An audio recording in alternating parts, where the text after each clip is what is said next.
Kinagabihan, napansin ni Nicholas na laman pa rin ng isip ni Vash ang nangyari kaya sinabi nitong ginawa naman nila ang lahat ng kanilang makakaya ngunit iyon umano ang nakatadhana kaya hindi masisisi ni Vash ang sarili.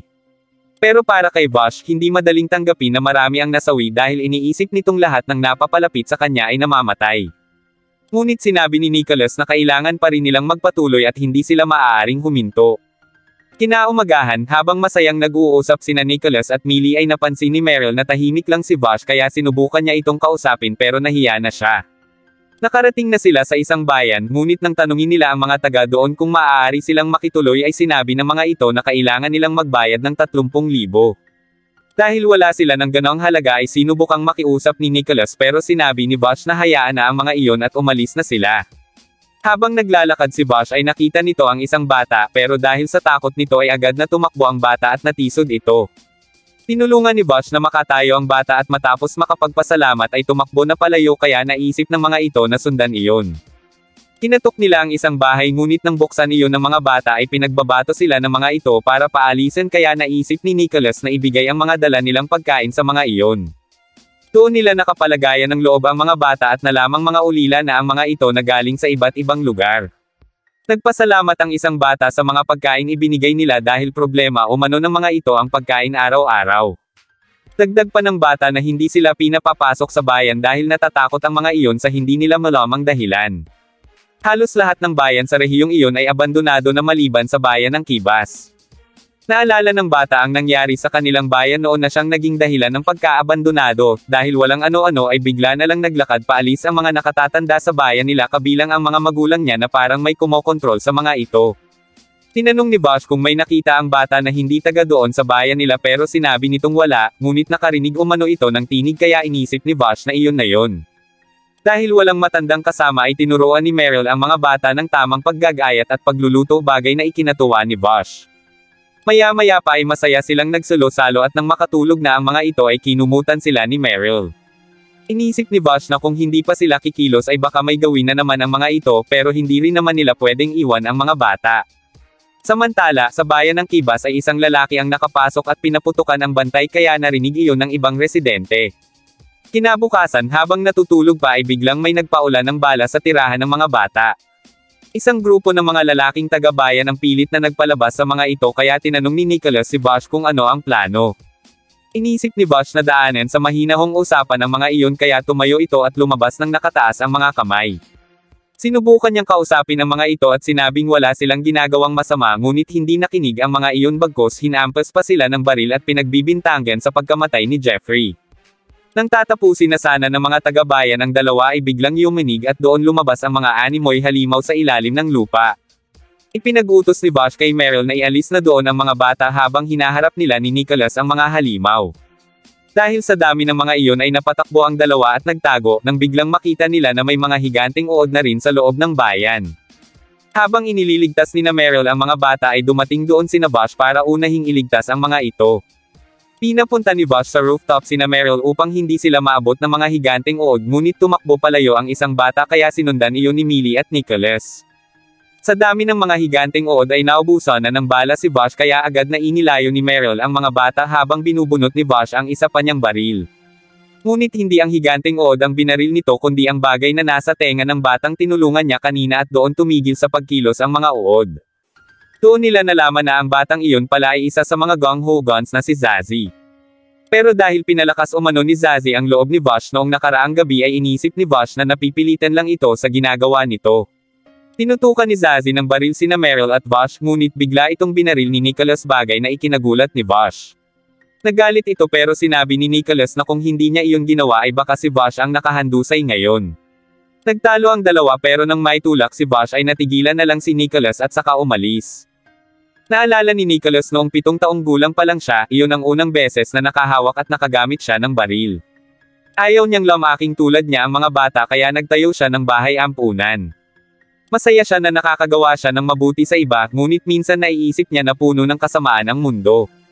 Sa katimugan ng Cornelia, nakatitig lang si Vash sa bantayog na may nakasulat na pangalan ng kapatid niya, at nang maalala nito ang mga taong nadadamay ay sumiklab ang galit niya kay Knives.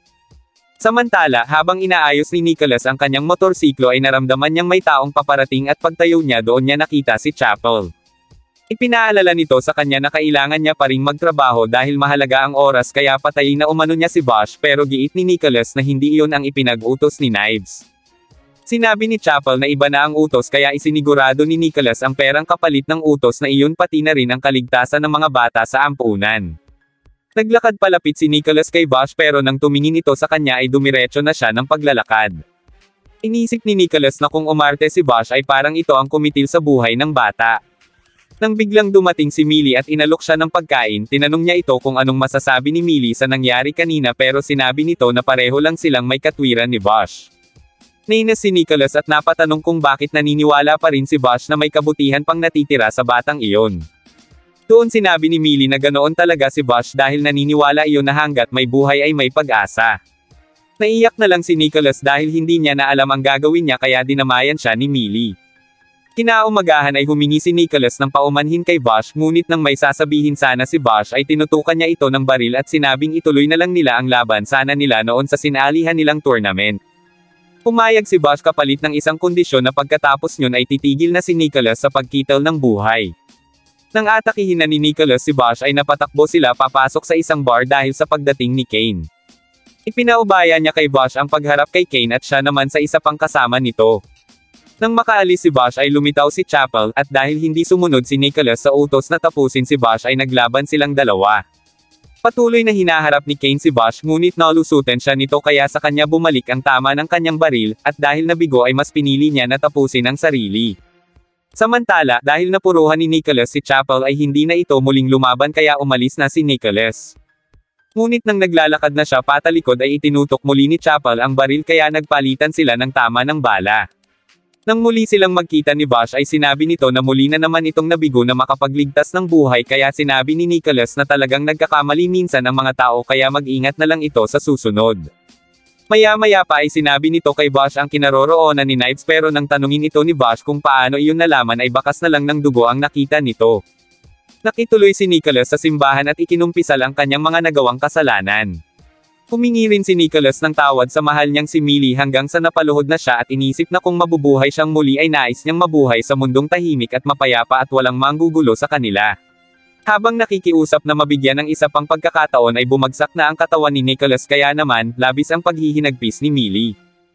Sa Demetrihi, dahil hindi sinunod ni Nicholas ang utos ni Chapel ay sinabi ni Legato na tatapusin niya na rin si Chapel kaya agad nitong itinutok sa kanya ang baril. Agad namang kinontrol ni Legato ang katawan nito hanggang sa dumating doon si Knives. Doon ay unti-unting nilamon ng kadiliman si Chapel dahil basura na ang tingin dito ni Knives kaya ngayon ay si Legato na ang kikilos para pahirapan si Vash. Sa mataong bayan ng Eller, bumili si Vash ng paborito niyang donut at naupo para kumain, ngunit isang kagat pa lang ay biglang naiyak ito hanggang sa nahulog ang kanyang mga donut. Samantala, sa katimugan ng Cornelia sa bayan ng Tonem, habang nakatingin kay Millie ay naalala ni Meryl nang itanong niya kay Vash kung bakit laging may kaguluhang nangyayari sa pinupuntahan nito at kung bakit nadamay pati si Nicholas. Pilit inalam ni Meryl kung sino iyon pero sinabi ni Vash na kasalanan niya kung bakit nadadamay ang lahat at kung bakit namatay ang kaibigan niya kaya iyon umano ang dahilan kung bakit hindi na sila pwedeng maging magkasama. Laking gulat ni Meryl nang malaman na kapatid ni Vash ang nasa likod ng mga kaguluhang iyon. Natigilan si Meryl nang bigla siyang tanungin ni Millie kung sigurado siyang hindi niya nasusundan si Vash. Nagkunwari na lang si Meryl na nagpapasalamat sa paglayo ng tagapaghatid ng gulo na si Vash pero tumayo si Millie at sinabing ayos na siya kaya magtrabaho na umano sila dahil kung hindi ay wala silang sweldo. Dalawang bata ang lumapit kay Vash dahil napansin ng mga ito na umiiyak siya, ngunit biglang nagbago ang tono ng mga ito at isinisi kay Vash ang pagkawala ni Nicholas at saka nawala ng malay ang dalawa. Napatayo si Vash at nang mapatingin sa paligid ay wala na ring malay ang ibang taong naroon. Doon lumitaw si Legato at sinabing kahit hindi pumapaslang si Vash ay ito pa rin ang dahilan ng pagkawala ni Nicholas. Dahil sa galit ay tinutukan ni Vash ng baril si Legato pero sinabi nitong hihintayin na lang siya nito sa bundok na iyon. Pagkaalis ni Legato ay doon na muling nagkamalay ang mga tao at isang lalaki ang nagsabi sa kanya na pare-pareho lang silang mga halimaw dahil winasak ni Vash ang dalawang bayan at binutasan ang buwan. Nagpakilala ito bilang Mid-Valley na miyembro ng Gang Ho Guns at nang banggitin nito ang pangalan ni Vash ay natakot ang mga tao at tumakbo palayo. Nang makaalis ang mga tao ay doon na nagsimulang umatake si Vash ngunit naiiwasan ni Mid-Valley ang mga bala at nagagawang umatake gamit lang ang hawak na instrumento. Maya-maya pa ay isa-isang bumalik doon ang mga tao dahil kinokontrol ang mga ito ni Legato pero walang magawa si Vash para iligtas ang mga ito dahil sa patuloy na pag-atake ni Mid-Valley. Samantala, habang nasa daan sina Meryl at Millie ay nakasalubong nila ang isang hinang-hinang lalaki kaya agad nila itong nilapitan at inalok ng tubig. Kahit halos hindi na magawang tumayo ni Vash ay pilit nitong ginamit ang baril sa braso niya para lang iligtas ang mga tao sa tunog ng saxophone ni Mid-Valley, hanggang sa magawa niya iyong matamaan dahilan para hindi na iyon gumana. Ngunit laking gulat niya nang maging baril iyon at agad na pinaputok ni Mid-Valley kaya wala nang nagawa pa si Vash. Sa bundok habang iniisip ni Legato na gusto niya nang mawala upang matapos na ang lahat, dumating si Vash at agad siya nitong binaril. Ipinaalala niya kay Vash na hindi ito tao at sinabing gamitin nito ang totoo nitong kapangyarihan. Muling lumabas ang liwanag sa baril ni Vash pero pilit iyong pinigilan nito. Maya-maya pa ay dumating ang mga taong kontrolado ni Legato at sinabing kung hindi lalaban si Vash ay mapapahamak ang mga iyon. Pilit hinihiling ni Legato na tapusin na siya nito pero hindi yun magawa ni Vash kaya ginamit na rin ito sina Meryl at Millie. Sinabi ni Legato na kung babarilan na siya ni Vash ay matatapos na ang lahat ng iyon.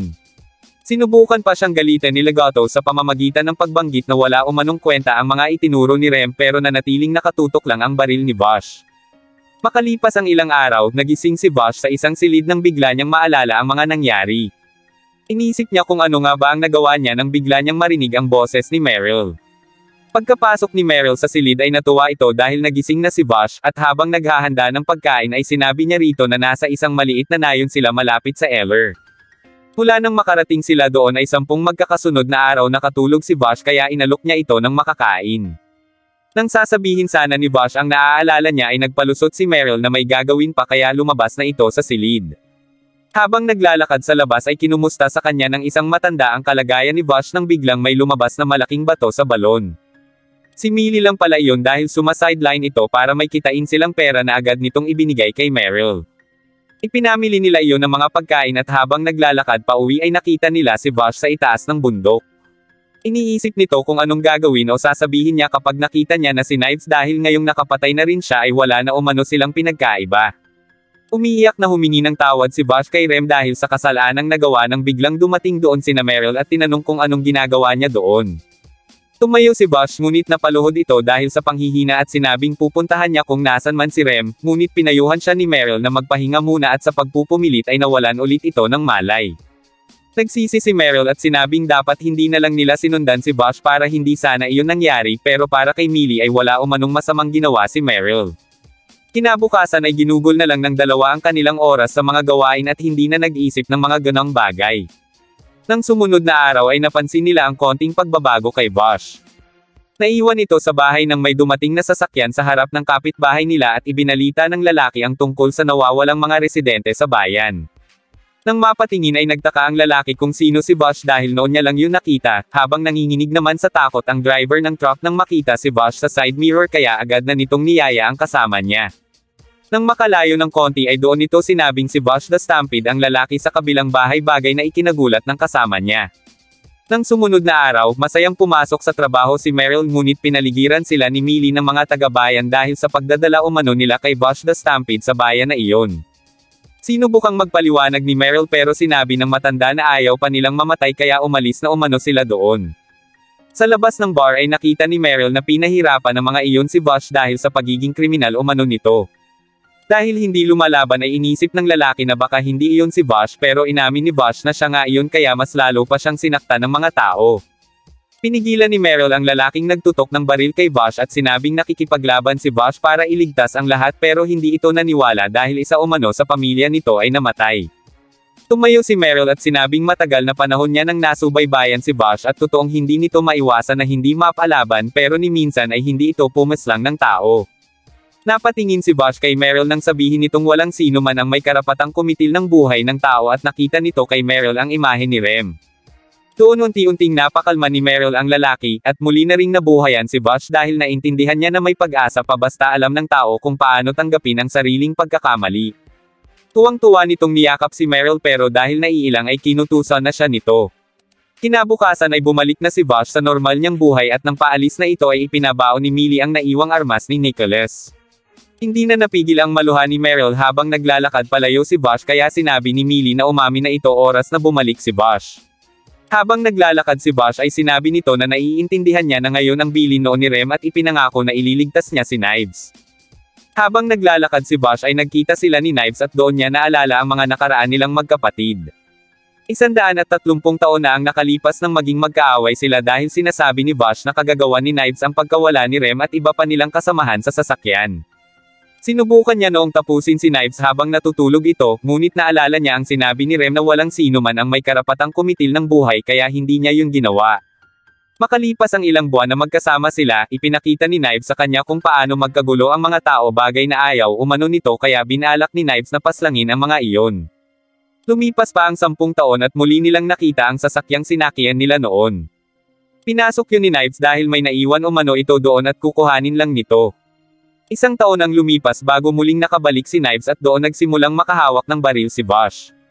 Noong una ay ayaw yung tanggapin ni Vash at pinagtalunan pa nila iyon pero itinutok niya yun kay Knives at sinabing hindi niya na ito hahayaang pumatay muli. Dahil planong sakupin ni Knives ang mundo, bagay na labag naman para kay Rem ay kinalabot ni Vash ang gatilyo at tumama iyon sa hita ng kapatid. Nakaramdam si Knives ng sakit at hindi makapaniwala na binaril siya ni Vash. Dahil sa takot ay tumakbo palayo si Vash at makalipas ang 2 taon ay naglalakad-lakad lang si Vash at iniisip si Rem hanggang sa mawalan siya ng malay.